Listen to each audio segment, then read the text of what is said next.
What's up, everyone? It's your boy Thriller here, and we are here for another speed tour video. I know we don't, I do these kind of a bit here and there, but I was really impressed with my speed tour run, and I would figured, what, let's do another upload for this one. This is another JDL speed tour. This is, I think, the third or fourth one we've uploaded now, and I personally like doing these videos just because I like showing off what we did and how far we did, and also any kind of cool highlights I want to show off.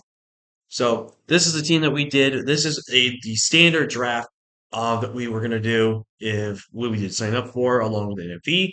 So we decided to do Wagon wanted to do a tour with this, and I decided, you know what, let's play. It's the second time in a row I have stayed up till past midnight to play, so was very tired. And if anyone's wondering why I don't upload during the season, it's just because it doesn't make any sense to do that. So.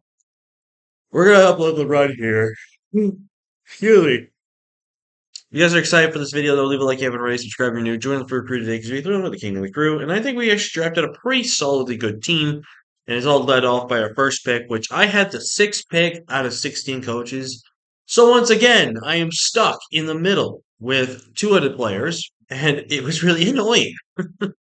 But I think I walked away with honestly a powerful team. And that all was led up by my very first Pokemon. Probably a little bit of a reach for a first overall pick, but it was a Pokemon I really did want to try, and that was Terra King Gambit.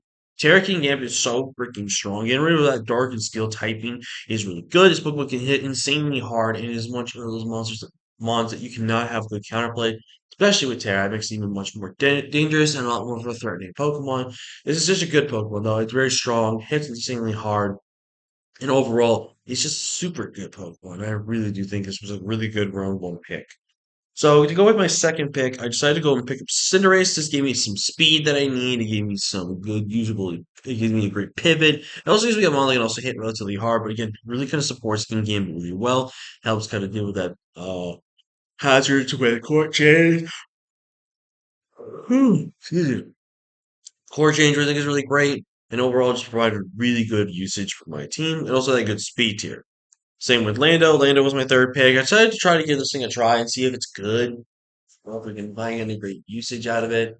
But this was just a really good Pokemon, man. I felt like this was a Pokemon that I could really put the team through a lot of good support. Again, it gave me a Stealth Rocker as well, another U-turner, and also really good pivoting, and also a good base 90 speed tier to outspeed those 90s and belows, which I think was really good. And I thought it was really good value. And then went with Iron Hands, my boy, my goat Iron Hands. I love Iron Hands so freaking much. I think on this team as well. Getting a really good bulky fighting type to pair with King Game, but I think was a really good role compression I needed. This gives me a really good physical defensive answer. This can be a decent special defensive answer. This is just a Pokemon that can just be really stupidly annoying with its pat and just take hits and just break down teams. It was really great. Up next is Grimmsnarl. I felt like getting screen support with this team was really cool. I thought this could be really good utility aspect with this team. And there also could be the matches where I could bring out offensive Grimmsnarl and just really put the team on its back potentially. But again, getting those screens up, party shot momentum, Thunder Wave, it's just a really good utility bot. Excuse me. I think it's just a really good Pokemon overall. Up next was Blastoise. Really needed to get a water type, but also needed to get some removal, at least some option towards it, because core change isn't going to be great. And plus, I really think having a bulky water was really good for this team. Blastoise, I think, offered that for me, which I think is really great. And I just think is overall a very good Pokemon, which I think really was going to be really what I needed for this team.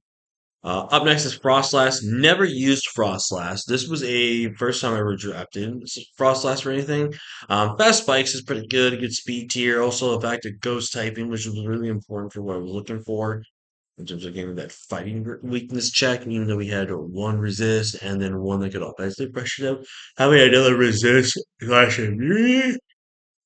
Whew, excuse me, which I think was really good for it. So Frostlass, I think it's a really good Pokemon, and I think it's going to provide utility for this team. Also going to be really good physical special is really good. Up next, we went to Cena, went with a normal type, and I felt like, I need a little bit more speed. My only fastest thing is going to be Cinderace. I have decent speed with Lando, but I don't have any other good wall breaking speed. I think the wall breaking speed was really good, and Centino provides that tidy up for hazard control as well, which is really good. It just overall was a good Pokemon to have with the team, even though I hate this goddamn thing because you guys know why. And then last was Mach.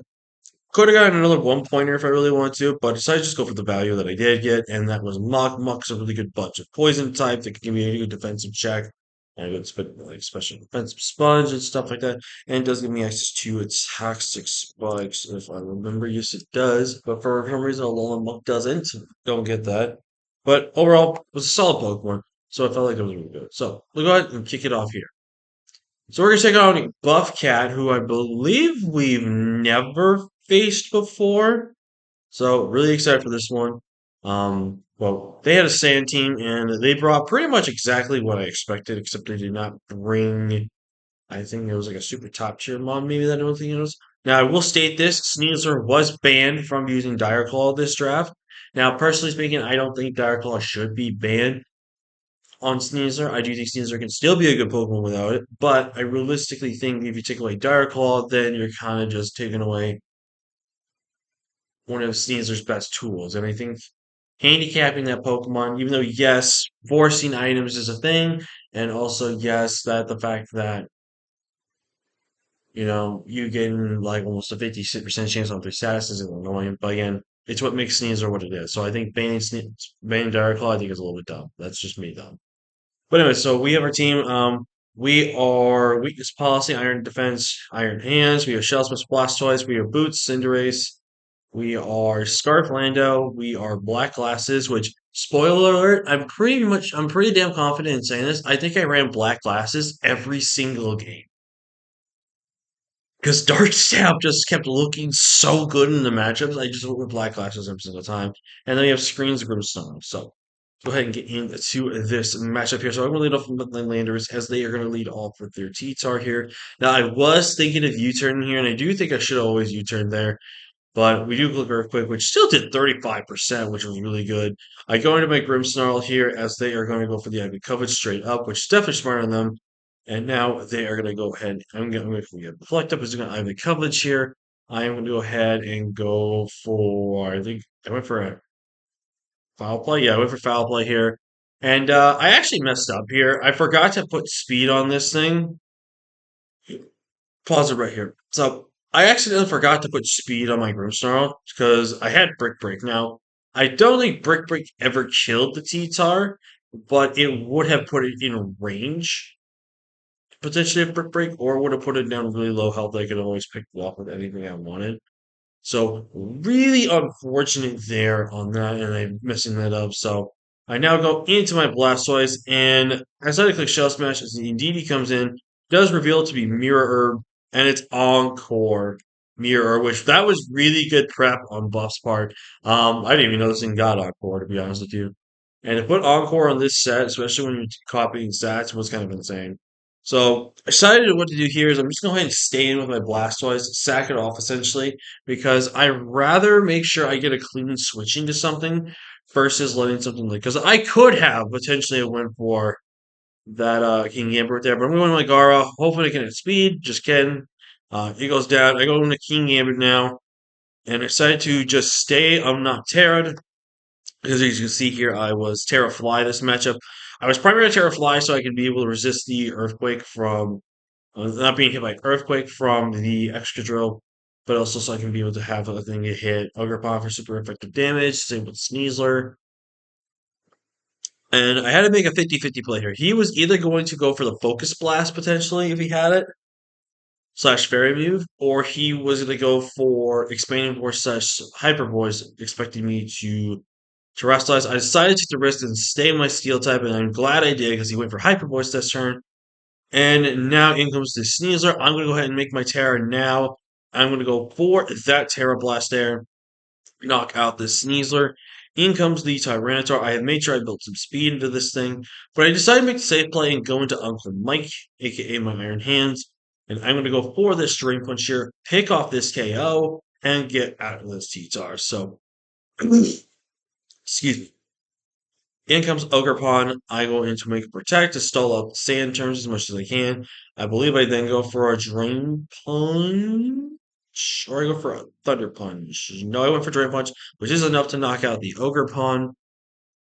In comes the Mew. I decided to go for the Thunder Punch here, predicting him to want to potentially set up here. He has Terra Fighting on that Mew, So I'm going to go ahead and go for another fire punch. I went for protect here, keep stalling this turn, chipping down this Mew.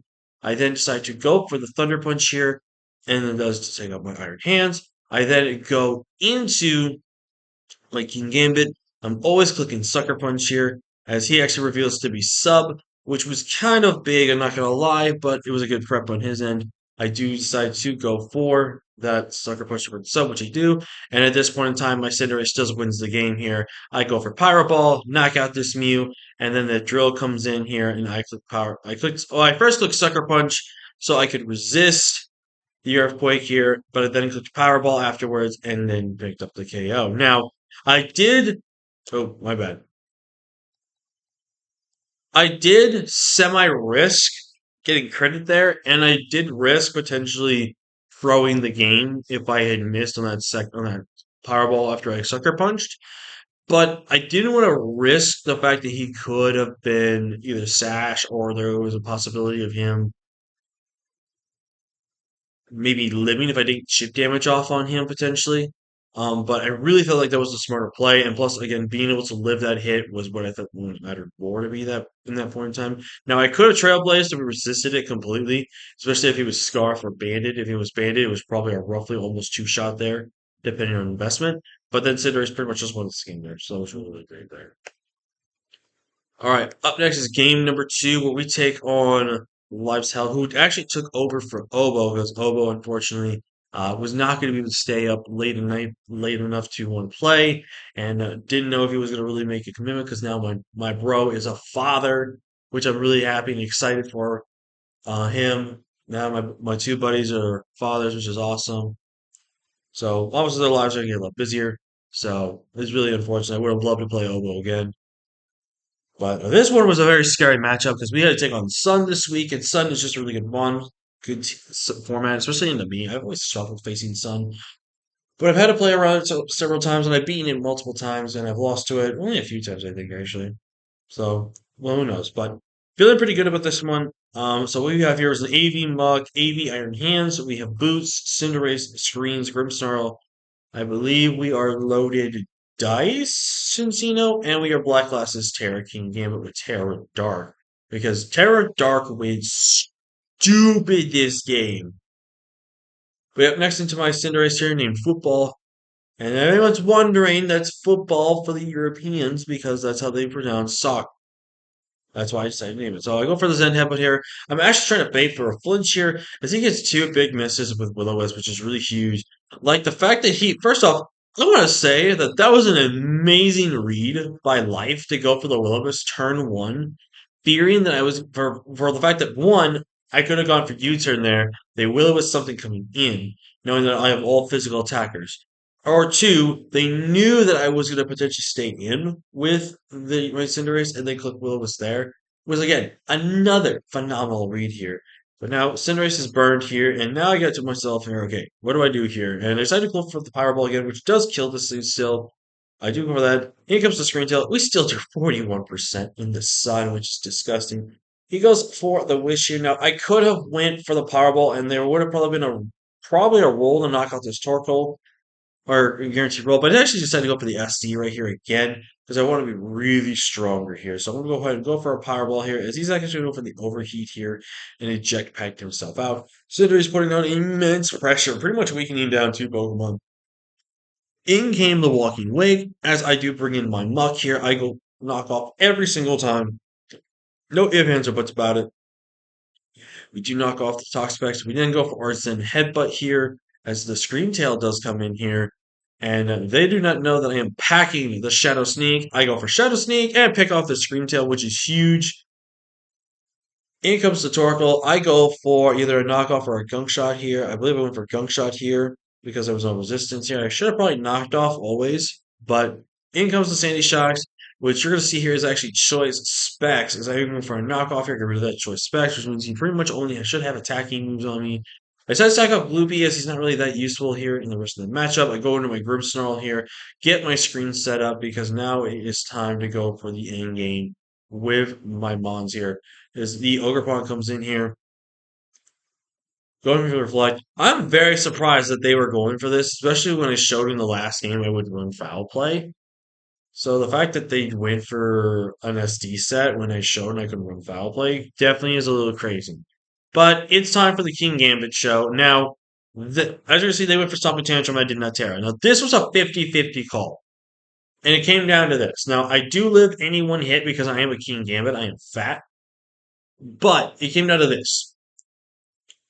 They either went for Stomping Tantrum, expecting me to stay as a Terra, stay Terra, where if they went for the grass move, it still would have done fairly good damage, probably nearly 50% of my health. But they probably in their mindset were thinking if they don't go for the fighting move, if they don't go for the ground move, then this could be good. But if I Terra and they go for the grass move, it's probably a roll that it knocks me out. So I'm putting that in the position. So I decided to not tear out, thinking they would most likely click the grass move. But they actually really make a smart read and a really good prediction going with the ground move.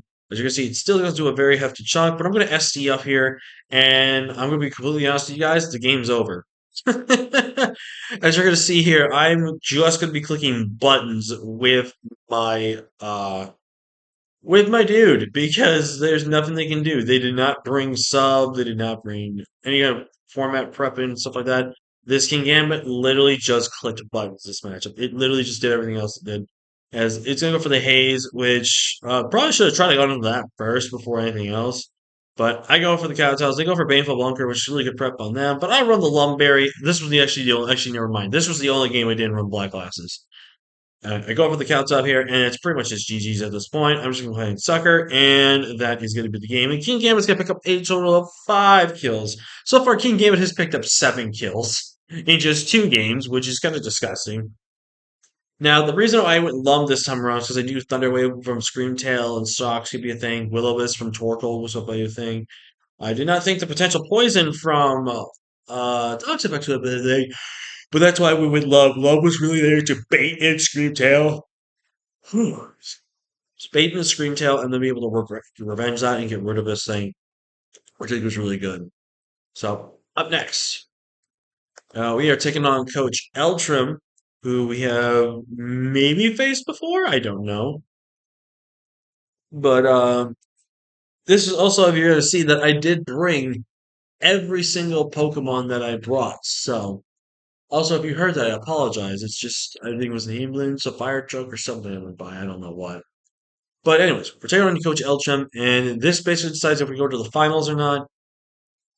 And really looking forward to this matchup. I don't think I've ever faced Elcham unless we faced off once. We're gonna see if Frostlass makes its debut. We got to use every single Pokemon that we have this season, which I'm really excited for. Which is really great to use especially in a tournament format. So they pretty much brought everything we mostly were expecting. I think there was like one Pokemon I was a little shocked that they did not bring, which I don't remember off the top of my head. But yeah, so we're going to lead off with our Landorus. They actually also wrote their own teams. So we have Terra Steel. Oh, it's Fortress. Fortress was the Pokemon. I was very surprised when Fortress came. Like Fortress against my team, as you guys saw, Fortress was really annoying because I had very little stuff to kind of counteract that thing. It was definitely very, very, very annoying for me to deal with. But yeah, so we go with Landorus, which they also have Petron, which I am very. I mean, I'm not too surprised Petron didn't show up, but at the same time, I'm a little shocked to not see Petron being brought here. But sorry for the quick pause. You might not notice the pause or not. There was just a very loud fire truck that wanted to go by. But yeah, I went special. Oh, let's see my team. I am Culver Frostlass. I am Pasho, very special Lando T, so he can take on the Petron. I am, of course, Screams Grimmsnarl. Who would have thought it? Boots Cinderace, Black Glasses King Gambit, and I believe I was AB with Mirror Coat and Rapid Spin on my Blastoise. So I go for the Earth Power. I actually expected him to switch. He's going to go for the knockoff here, which does prove to me that he is adamant without any like major investment. And I did do the calc here at -1. This Aqua Jet he's going to go for is not going to knock me out. I actually went for Sludge Wave, predicting him to want to go out into the Thunderous, but he does go for Aqua Jet and gets a crit, which did 100% matter because that did knock me out. Now, of course, he always just revenges me with Rillaboom. whether he goes for U-turn or he can just go into Thunderous. Since he saw I was Pasho Berry, there was one or two other plays he could have made. So unfortunately, that happened. So I go into Ana here, and I actually go for the Thunderbolt here, as he reveals to be Wakam Berry, which that was some fire prep. I was never expecting Wakam Berry on the Crawdon at all. And also that roll, that Thunderbolt, that probably had to have been a word. A word. That most likely had to be a word. Right. A roll. I don't know why I'm stuttering on my words. But I felt like that was definitely 100% a roll on that Thunderbolt, unless I guarantee he was gonna kill it in that range. I don't know. But now he goes to Thunderous. He's gonna go for knockoff here, and then I am gonna go ahead and go for Ice Beam here. And we are both exchanging berries. He actually goes for the Supercell, and thanks to the slight investment I have, Anna's going to live this. I'm going to go on Ice Beam and pick off the Thunderous, which means no more Prankster strats for you. In comes the Samurai, which does reveal to be Scarfed, as we are going to go into my Cinderace here. I'm going to go for the Sword Stance here and go for that, as they are going to go for the Earth Power here. I'm going to go ahead and go for the Trailblaze here, and they make a very good read in building this thing, and they go for the counter here, which was really good prep on their end. A part of me almost wanted to SD again, but fearing the potential effect that he could have lived that. I should have also calced that damage, and if I did, it probably would have clicked Pyro Ball first, then Trailblaze. Because if I clicked Trailblaze, I'm not gonna lie to you, I think there was a good chance I could have just won the game. Now, obviously, Rillaboom always probably revenge me here, but I'm gonna go ahead and go for my Grimstone here. As I'm gonna go ahead and get a Reflect up and get this light screen off here. And I decided to make a ballsy play here. I actually I go for Parting Shot here. And this is going to once again be a King Gambit show. As the Earth Power came in, imagine if I was Weakness Policy right there and they just triggered it. I'm going for the SD here, as I decided to take a risk. Stain as my SD form. Going for the Kowtow Cleave, knock out the Gastrodon. In comes the Rillaboom. I decided to tear Steel now because if I tear, let me explain my thought process. I wanted to tear Steel there because if this Rillaboom went for Drain Punch or any fighting move, as long as I'm a Steel type, I should guarantee take one hit. Always. But if they actually make the switch out into the Chi-Yu, as I'm going to click my Steel boosted Iron Head with now a +2 attack and 3 Fallen, and I'm going to Oko this Chi-Yu, which is insane.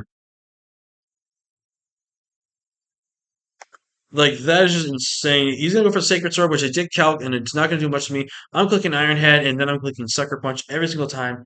Right here, they should have been trying to play for the Sucker Punch mind games here. Also, I do agree with them. This is a mon that was voted as not being a TERA. And yeah, this Pokemon's still freaking broken. Now, I have been trying to find the replay, and I forgot to save the replay. But me and Wolt took on ourselves in the finals, where I brought Black Glass King Gambit with Terra Fly, I'm pretty sure. I brought Lumberry Cinderace. I brought Power Herb Landorus. I brought a Screens Grimmsnarl with the Sub, Crunch, Play Rough, and one other move. No, Sub, Reflect, Crunch, Play Rough, Dual Stabs. I was Iron Hands with Roselli Berry, and I was Encino with a Chop Berry. And your boy picked up not so we picked up five in one game, four with one game, and then we picked up another. I'm pretty sure we picked up another two. So I think in total we picked up a grand. I think of 13 KOs with King Gambit this tournament out of 5 games, which I think was impressive. Because that was over 2 kills a game, which in 5 games of King Games, again, these 2 kills that add up to 10. That's pretty insane. So we ended up winning the tournament, and I'm going to be completely honest with you guys, I wasn't even really that focused on the tournament. I was playing Unite to start with, and I was balancing between Unite and doing my drafting, and then luckily our Unite session somewhat kind of ended while I was prepping and playing my games, and I kind of just was literally just blasting through my builds. I kind of just looked at what 6 Pokemon were good, then built some sets, and just played it, and then I was just in a zone. I don't know why. I was just in the mindset of just going in, man. So we end up picking up and we win our second Speed Tour. First was NBA, and now it's JJDL, which I'm really happy for, especially since the fact that we made back-to-back semis, which made it to the finals and the championship from the NFP tour last time we played. Not the one you guys saw upload. I didn't decide to upload the second NFP speed tour just because I don't know that one. Like one game I was proud of, and then one game I was really not proud of how I played. I didn't really think it was really that good.